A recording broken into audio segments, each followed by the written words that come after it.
Assalamu alaikum wa rahmatullahi wa barakatuh. Welcome back to my, I think, fourth lecture of this topic. So we'll be discussing today few more things. That is, we'll continue the topic parallelogram. आज हम दूसरा parallelogram सीखेंगे यहाँ पर दूसरा second type of parallelogram जिसको हम कहते हैं रोम्बस. ठीक है, ध्यान दीजिएगा, रोम्बस के बारे में हम पढ़ने जा रहे हैं. A rhombus, definition पहले है. A rhombus is a parallelogram. A rhombus is a parallelogram. फिर से मैं याद दिला दूँ आपको, अगर रोम्बस parallelogram है तो बाय डेफिनेशन इसके अपोजिट साइड्स पैरेलल होंगे, और अगर रोम्बस parallelogram है all the properties of parallelogram will be the properties of rhombus. तो आगे बढ़ते हैं, हम देखेंगे कैसे ये डिफरेंट है. A rhombus is a parallelogram in which all the sides are equal. Am I right? और इक्वल. ठीक है, हम रोम्बस की और एक डेफिनेशन भी लिख सकते हैं, या लिखने में क्या हर्ज है, याद जरूर रखिएगा, हाँ, काम आती है. A rhombus is a parallelogram in which adjacent sides are equal. Adjacent sides are equal. I hope कि आप अंडरस्टैंड कर रहे हैं. Rhombus is a parallelogram in which adjacent sides are equal. ठीक है, तो क्या मतलब है इसका, वो मैं चीज़ें आपको समझाने जा रहा हूँ. देखिए, मैं पहले रोम्बस बना देता हूँ ताकि आपको अंडरस्टैंड हो जाए. This is the rhombus. पहली डेफिनेशन के हिसाब से a rhombus is a parallelogram, तो अपोजिट साइड्स आर पैरेलल, इसमें कोई शक नहीं. In which all the sides are equal. चलिए, ये साइड इसके बराबर, ये साइड इसके बराबर, ये साइड इसके बराबर, आ गए ना चारों साइड्स इक्वल. अब दूसरी डेफिनेशन का क्या मतलब है, a rhombus is a parallelogram, वो तो पता है, but in which adjacent sides are equal. A B is equal to A D, A B is equal to B C. Am I right? यही मतलब है ना, एडजेसेंट साइड्स आर इक्वल. अब अगर A D equals to B C है, opposite sides of parallelogram, A B is equal to A D, तो adjacent sides, isn't it, adjacent sides are equal by the definition of rhombus, है ना. तो ये दोनों sides जब आपस में इक्वल हुए, ये इसके बराबर हुआ, तो आपस में ये भी होना इक्वल. अब अगर ये इसके बराबर है तो इसका मतलब ये इसके इक्वल, ये इससे इक्वल. यानी कि अगर डेफिनेशन आप ये लिखे या ये लिखे, it is one and the same thing, इसमें कोई डिफरेंट नहीं है. तो अब आते हैं प्रॉपर्टीज़ पर. है प्रॉपर्टीज़ जो है, प्रॉपर्टीज़ ऑफ रोम्बस. ठीक है, तो प्रॉपर्टी, फर्स्ट प्रॉपर्टी क्या है रोम्बस की, हाँ बताइए मुझे, शाबाश. हाँ right, in rhombus opposite sides are equal. इसमें तो सारे साइड्स इक्वल थे, तो अपोजिट की क्या बात है.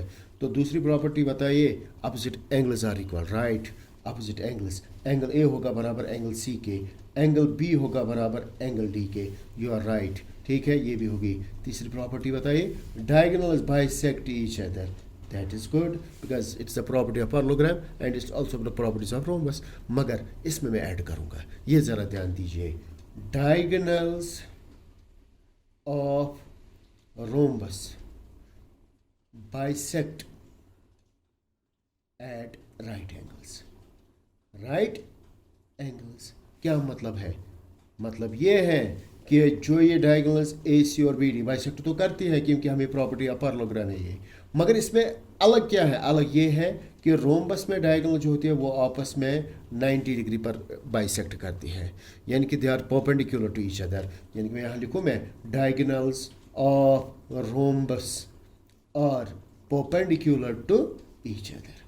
बताइए समझ, ये खास प्रॉपर्टी है. और चौथी प्रॉपर्टी आप जानते हैं, एडजेसेंट एंगल्स आर सप्लीमेंट्री, इसमें कोई शक नहीं. ठीक है, क्या फ़र्क है आप रोम्बस और आम पैरेललोग्राम में. आम पैरेललोग्राम में डायगोनल सिर्फ बाइसेक्ट करती है, जबकि रोम्बस में डायगोनल्स बाइसेक्ट करती है एट राइट एंगल्स, यानी कि 90 डिग्री बनाती है. यह आपको समझ में रखना है, समझ आना चाहिए. अब अगर मैं आपसे पूछूं what is the difference between rectangle and rhombus, बिल्कुल सही आपने कहा. In rectangle diagonals are equal but not perpendicular. In case of rhombus, rhombus diagonals bisect at right angles but they are not equal. ये खास बात है. So we cannot say कि every rhombus is a parallelogram but every parallelogram is not a rhombus. Every rectangle is a parallelogram but every parallelogram is not a rectangle. ये आप याद रखेंगे, कोई मिस यहाँ पर आप नहीं करेंगे. ठीक है, we are going to just see the last ये टाइप ऑफ पैरेललोग्राम जिसको आप स्क्वायर के नाम से जानते हैं, ठीक है, स्क्वायर, ठीक है। तो चौथा ये है टाइप ऑफ थर्ड, सॉरी, हाँ, दैट इज़ द स्क्वायर। ध्यान दीजिए क्या है स्क्वायर, ज़रा ध्यान दीजिए, मैं बना के रखता हूँ आप, क्योंकि स्क्वायर से हम सब फेमिलियर होते हैं। स्क्वायर हमें लोअर क्लास में ही बताया जाता है, square square something square like shape is there, shapes वगैरह हम पढ़ते हैं तो वहाँ स्क्वायर, रेक्टेंगल, सर्कल, ये सारी चीज़ें हमें बताई जाती है। तो स्क्वायर है क्या असल में, ज़रा ध्यान दीजिए, देखिए क्या लिखूँ मैं, ए स्क्वायर इज़ ए रेक्टेंगल। क्या है, very good, a square is a rectangle. What is a rectangle? A rectangle is a parallelogram, therefore square is a parallelogram. A square is a rectangle in which all the sides are equal. समझ आ रही बात? Square क्या होता है, square होता है rectangle, मगर वो रेक्टेंगल जिसमें सारे साइड्स इक्वल होते हैं। आया समझ? या आप इसकी डेफिनेशन चेंज भी कर सकते हैं, a square is a rhombus. A square is a rhombus in which a square is a rhombus in which क्या होता है स्क्वायर के अंदर, स्क्वायर में क्या होता है, a square is a rhombus in which at least one angle is a right angle. समझ में आई बात? ठीक है, नथिंग मिसिंग आउट हेयर, आपको कुछ भी मिस नहीं हो रहा है, ये समझ आ रहा है ना आपको। मैंने कहा पहले इट्स अ रेक्टेंगल, चलो ले लीजिए इसको rectangle, rectangle is a parallelogram in which at least one angle is right angle, ये एंगल ये रखते हैं 90 डिग्री, चलिए ठीक है। तो मैंने कहा ऑल द साइड्स इक्वल, ये साइड इसके बराबर, ये साइड इसके बराबर, ये साइड इसके बराबर, ठीक है। अपोजिट एंगल्स ऑफ रेक्टेंगल होते हैं equal, angle equal to angle C, तो ये भी 90 डिग्री।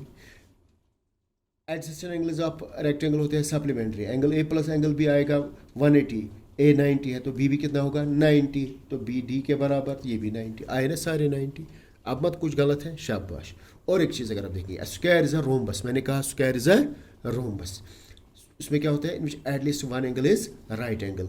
अगर ये रोम्बस है, what is rhombus, rhombus is a parallelogram in which all the sides are equal, तो ये सारे साइड्स इक्वल है, ठीक है। In which at least one angle is 90 degree, चलो ये मान लेते हैं 90 डिग्री ये angle. Opposite angles of rhombus equal होते हैं, ये भी 90, तो ये भी क्या होगा 90।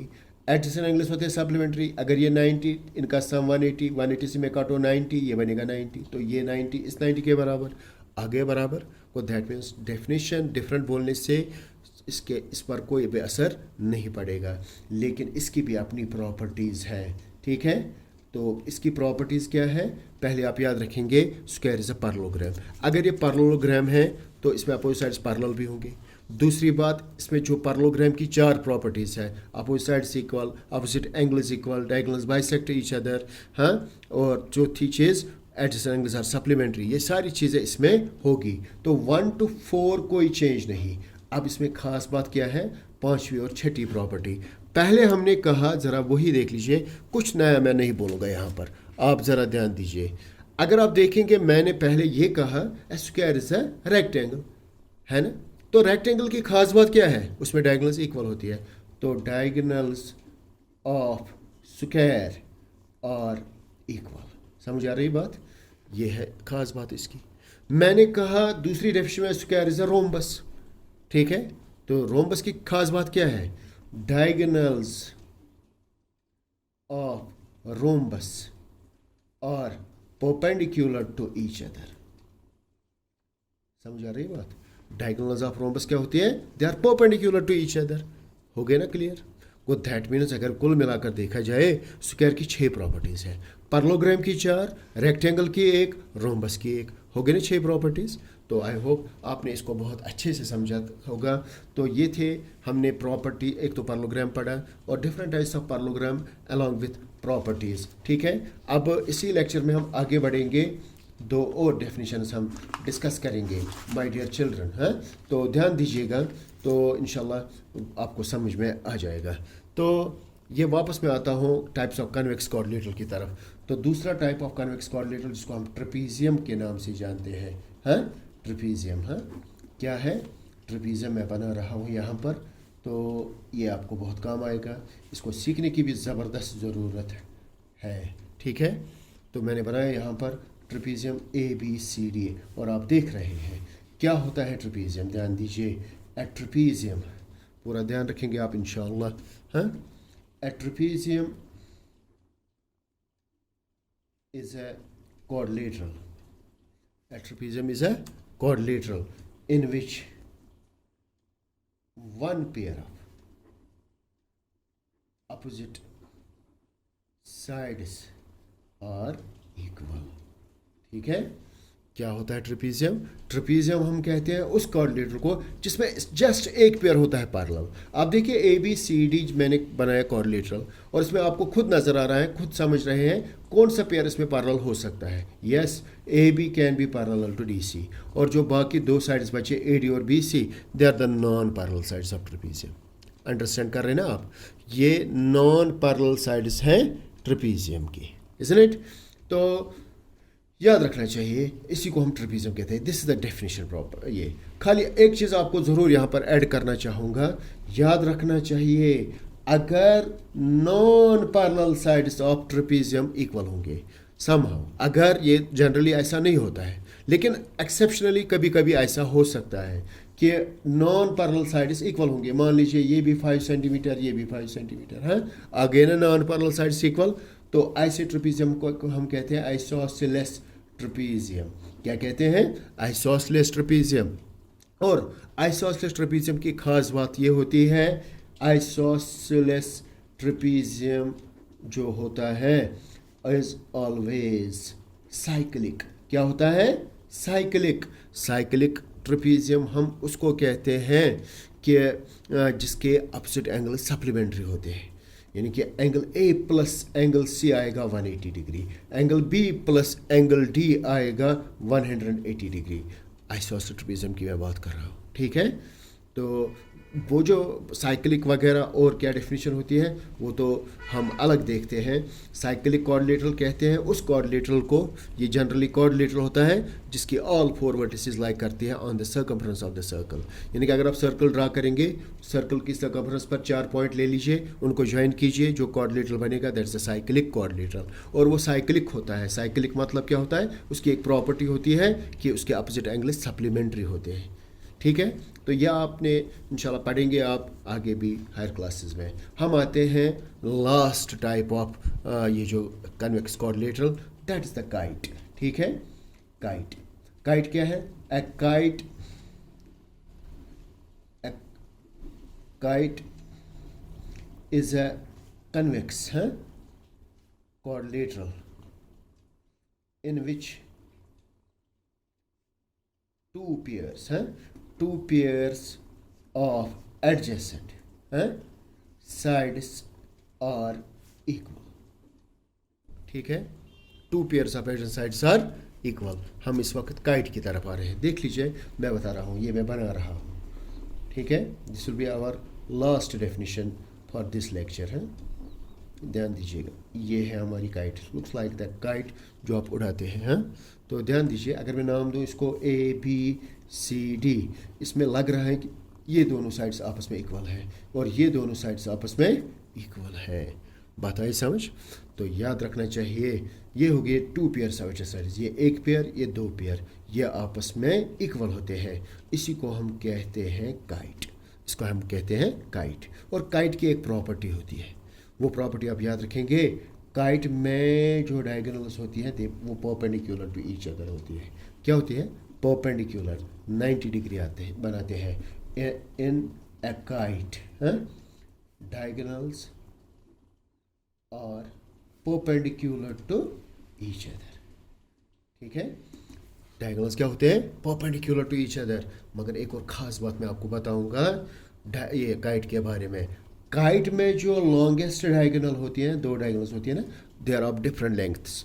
जो बड़ी वाली डायगोनल होती है वो बाइसेक्ट करती है छोटी डायगोनल को। ये आप याद रखेंगे। ठीक है, तो ज़रूर याद रखिए कि बड़ी वाली डायगोनल छोटी वाली डायगोनल को बाइसेक्ट करती है। और एक बात आप याद रखेंगे, जो लॉन्गेस्ट डायगोनल होती है उसके जो अपोजिट साइड्स में दो एंगल्स होते हैं वो भी आपस में इक्वल होते हैं। ये आप याद रखेंगे। ये एडिशनल इन्फॉर्मेशन मैं आपको दे रहा हूँ काइट के बारे में। तो इंशाल्लाह आई होप कि आज आपको काफ़ी फ़ायदा हुआ होगा इन लेक्चर से। तो इसके बाद अब मेरे ख्याल से आपको कोई भी प्रॉब्लम नहीं होनी चाहिए चैप्टर्स कंप्लीट करने में, एक्सरसाइज पढ़ने में। इंशाल्लाह उसमें भी मैं आ जाऊंगा आपको नेक्स्ट लेक्चर में, ये वो एक्सरसाइज वो टॉपिक्स लेकर। तो you will enjoy that. Till then, फी अमानिल्लाह। अस्सलामु अलैकुम व रहमतुल्लाहि व बरकातुहू।